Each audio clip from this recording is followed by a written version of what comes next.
来中国前的夏天。So hot, so refreshing. Oh yeah.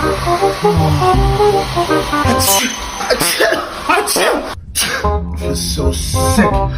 来中国后的夏天。哎呦我的妈呀！这沈阳这天气也太狠了，这给我晒黢黑太热了，这个。来个冰棍，王哥，我可不吃，冷热交替，爱感冒，还是红枣枸杞吧。太得劲了。王哥，你不是开空调鼻子不舒服爱感冒吗？片面了，弟弟。我告诉你啊，这款带有吸风功能的美空调能把室外的空气引到室内，可以过滤花粉、灰尘、PM2.5啥的。商店还有静音，自然风一吹，老得了。很会讲究了。那可不，我睡个午觉，空调别听我的，给我关了啊！知道了，回锅了。